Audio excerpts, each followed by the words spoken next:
Assalamualaikum guys, jumpa lagi dengan kami ya, MBC Muscle Bike Channel. Ya guys, gimana nih kabarnya nih? Semoga baik-baik aja ya. Ya dan buat kawan-kawanku semua, terima kasih yang sudah gabung lagi ya, yang sudah mampir di channel ini MBC. Seperti biasa, kita riding-riding santai ya dan seperti biasa juga ya, kita ada satu topik yang kita bahas ya, karena, konsep motovlog saya adalah memang, riding santai sambil membahas, satu topik ya guys ya. Harapan saya kita bisa selalu belajar di setiap konten kita lah ya. Oke guys, ini di negara kita ini lagi hangat-hangatnya kasus korupsi ya, bukan berarti baru terjadi korupsi kali ini, tapi korupsi itu memang, hal yang penyakit yang sudah sangat buruk di negara kita. Cuman, akhir-akhir ini tuh memang, semakin ekstrim buruknya ya, yang kita tahu ada, kemarin berita korupsi 271 triliun ya kalau nggak salah, itu sangat memprihatinkan sekali ya guys ya. Nah, di sini topik yang mau saya bahas adalah, eee, rugi menjadi koruptor. Nah, gitu kira-kira. Kenapa? Nah, yuk kita bahas guys.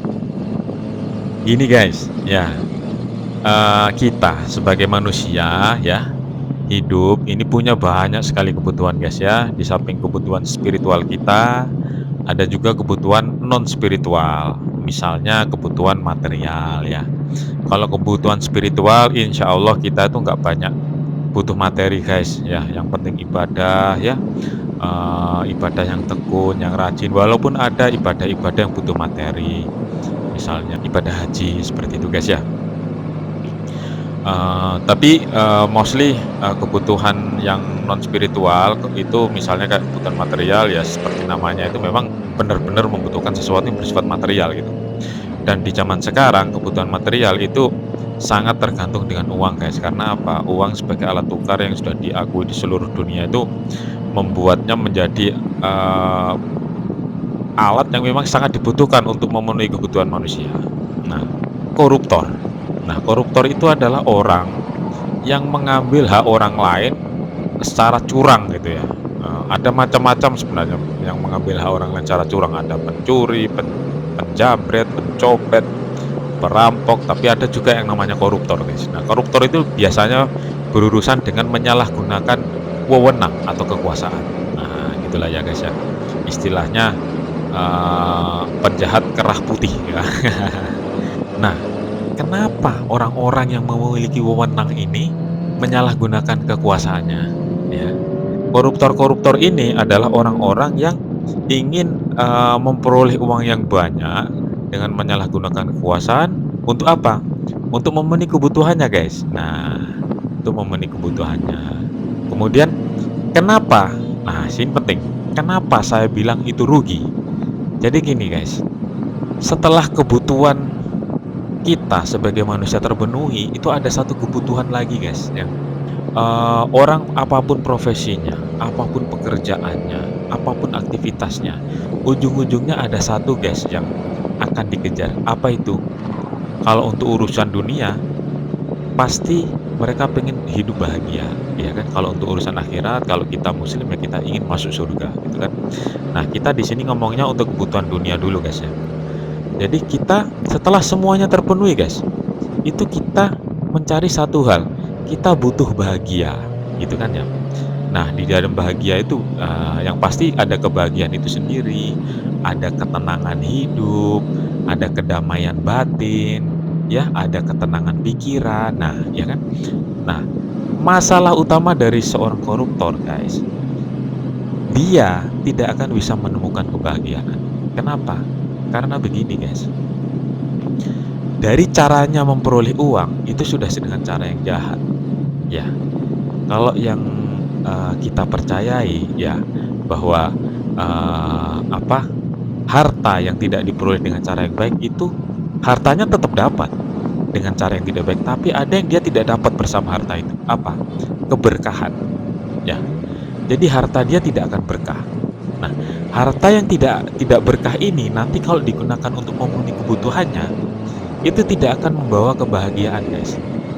Kalau puas iya, tetap dapat dia karena dia pengen ini, beli, oke, puas. Ini beli ini puas. Tapi kalau bahagia beda, guys.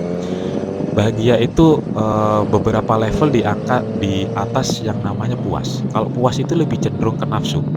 Jadi kita punya keinginan apa, itu kan sebenarnya keinginan atau nafsu juga lah ya. Kita pengen ini, terpenuhi semua puas. Tapi kalau bahagia, itu ada level di atas puas. Jadi dan itu tidak akan dimiliki oleh orang-orang yang mendapatkan dari hasil korupsi. Saya yakin itu. Kemudian ketenangan pikiran. Bagaimana bisa tenang? Karena dia tahu hartanya itu bukan yang dia pakai bukan dari harta yang benar, gitu kan. Dia tetap puas. Dia puas membelanjakan hartanya, gitu kan. Menikmati, gitu kan.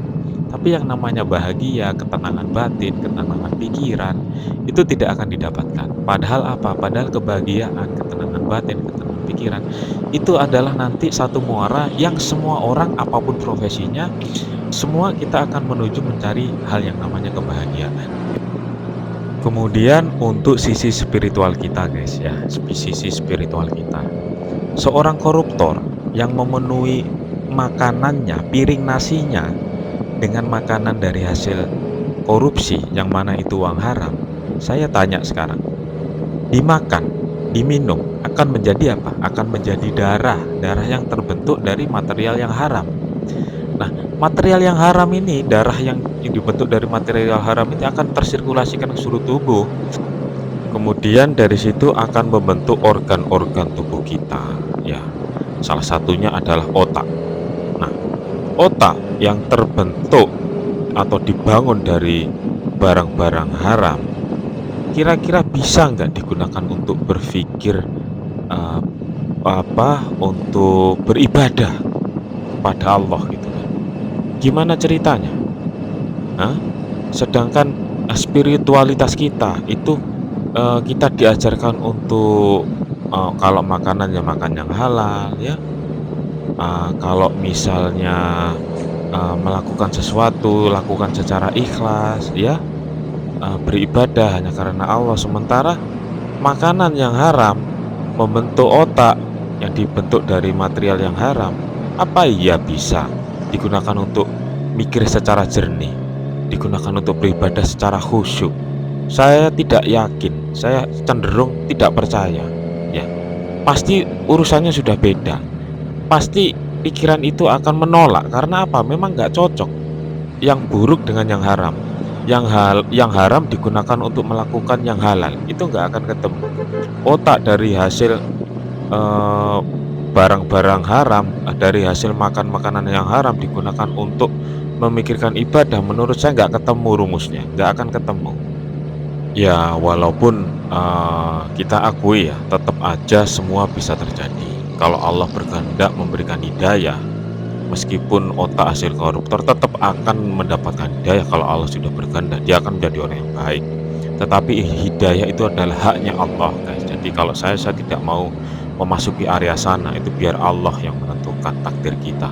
Tetapi kalau kita selama sudah ditentukan, dikasih tahu cara hidup yang baik supaya tidak makan yang haram, makan yang halal saja, sudah kita ikuti. Ya, kita jadi orang baik, dah itu saja. Untuk mengenai hidayah itu biar menjadi haknya Allah, ya. Oke, kita kembali lagi. Selanjutnya untuk sisi spiritualnya. Jadi artinya apa? Sisi spiritual dari seorang koruptor itu juga pasti akan rusak, akan kacau balau, ya. Nah, kalau tadi untuk urusan kebahagiaan di dunia dia tidak mendapatkan, yang dia dapatkan hanya kepuasan. Puas karena bisa memenuhi kebutuhannya. Itu aja sudah rugi, hanya puas, tidak bisa bahagia, guys. Bahagia itu penting sekali, karena bahagia itu level yang tertinggi jika dibandingkan dengan hanya sekedar puas. Koruptor sudah nggak akan mendapatkan itu. Setelah itu, dari segi spiritual juga, otak dari hasil otak yang dibangun dari barang-barang haram itu juga nggak akan bisa menemukan ketenangan spiritual, guys. Jadi dia terombang-ambing di dunia, dia terombang-ambing, tidak ada kebahagiaan, untuk spiritualnya dia juga dia terombang-ambing. Nah, kemudian gini guys, keluarganya. Keluarganya juga makan harta hasil korupsi. Keluarganya juga makan harta haram. Coba bayangkan, setelah si koruptor ini pensiun, setelah kehilangan jabatannya, sudah menua, sudah tidak bisa menikmati harta yang banyak itu, meskipun harta banyak karena sudah tua, sudah tidak bisa menikmati juga. Kemudian anak-anaknya yang dia kasih makan hasil korupsi. Terus kemudian dia berdoa supaya menjadi anak yang baik kepada orang tua, yang menurut kepada orang tua, yang baik adabnya, tingkah lakunya, ya, yang mendoakan kedua orang tuanya. Apa iya? Lah anaknya aja makan hasil korupsi, makan barang haram. Kira-kira barang haram itu tadi membentuk otak anaknya ya dari barang-barang hasil dari makanan hasil korupsi. Kira-kira otak anaknya yang dari hasil korupsi itu bisa nggak untuk menjadi anak yang soleh, anak yang berbakti kepada orang tua, anak yang penurut, anak yang ngerti, yang baik sama kawan-kawannya, yang pikirannya baik, nggak negatif, dan lain-lain. Ayo, gimana? Bisa nggak? Kalau menurut saya sulit guys, karena material penyusun otaknya itu sudah ada barang hasil korupsi, barang haram ya. Ya tidak mengeneralisasi, saya juga pernah dengar yang anak-anak orang terpandang lah ini bukannya terpandang juga kayak orang tuanya gitu, malah yang ya maaf ya terkenal nggak baik atau mungkin apalah overdosis lah apalah. Ya namanya kalau menurut saya harta yang haram menjadi otak yang tidak baik sinkron dengan kelakuan yang buruk-buruk itu. Nah, coba bayangkan ketika orang menjadi koruptor, di masa tuanya pengen tenang, ternyata anaknya menjadi-jadi. Tenang nggak? Nggak tenang juga, guys. Makanya saya bilang, menjadi koruptor itu rugi. Ya, ibaratnya gini, menjadi koruptor itu sama dengan orang mendaftarkan diri untuk tidak bahagia di dunia, untuk tidak bahagia di akhirat, untuk hancur keluarganya. Karena apa? Semua dimulai dari apa yang dimakan dari harta haram, guys. Harta haram menimbulkan otak yang haram. Otak yang haram, istilahnya kalau zaman sekarang, vibe-nya itu vibe negatif gitu ya. Jadi frekuensi yang seimbang itu dengan otak yang sudah buruk itu ya hal-hal negatif, guys. Gak akan frekuensi dengan hal-hal yang positif. Jadi ada saja masalah, si koruptor juga ada saja masalah di sekitarnya, kehidupannya, secara spiritualnya juga bermasalah, anak-anaknya mungkin bermasalah, mungkin nggak tahu istrinya, mungkin karena apa?